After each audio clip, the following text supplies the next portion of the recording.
இன்றைக்கி நம்ம ஆப்பம் தேங்காய் பால் தான் செஞ்சோம். மார்னிங் டைம் பார்த்திங்கன்னா ஆப்பம், சப்பாத்தி இது மாதிரி ஹெவி ஐட்டம்லாம் நான் செய்ய மாட்டேன்.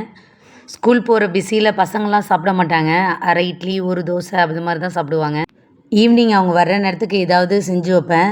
அந்த விதத்தில் பார்த்திங்கன்னா இன்றைக்கி ஆப்பம் தேங்காய் பால் தான் செஞ்சோம். தேங்காய் பால் உடம்புக்கு ரொம்ப நல்லதுங்க. வயிற்று புண்ணாற்றும், உடல் சூட்டை தணிக்கும். சில குழந்தைங்கள்லாம் பார்த்திங்கன்னா ஒல்லியாக இருப்பாங்க. அவங்களுக்கெல்லாம் இது மாதிரி தேங்காய் பால் செஞ்சு தரலாம். அடிக்கடி உணவில் தேங்காய் சேர்த்துக்கணும்னு சொல்லுவாங்க. சட்னி அரைக்கலாம், ஆனால் அந்தளவுக்கு நம்ம சாப்பிட மாட்டோம். எனக்கு தேங்காய் பால் ஆப்பம்னா ரொம்ப பிடிக்குங்க. தேங்காய் பால் பார்த்திங்கன்னா சிம்பிள் ஒர்க்கு தாங்க. தேங்காய், ஏலக்காய், நான் இன்றைக்கி ஜீனி தான் சேர்த்துருக்கேன். உங்களுக்கு பிடிச்சா வெல்லம் சேர்த்துக்கலாம். ஆப்பம் மாவுமே பார்த்திங்கன்னா ரொம்ப சிம்பிள் தான். உளுந்து, வெந்தயம், பச்சரிசி, புழுங்கரிசி ரெண்டுமே போட்டு ஊற வச்சு அரைச்சி வச்சுருக்கேன். எங்கள் அம்மாலாம் பார்த்திங்கன்னா உளுந்து போட மாட்டாங்க, அதுக்கு பதில் சாதம் சேர்ப்பாங்க.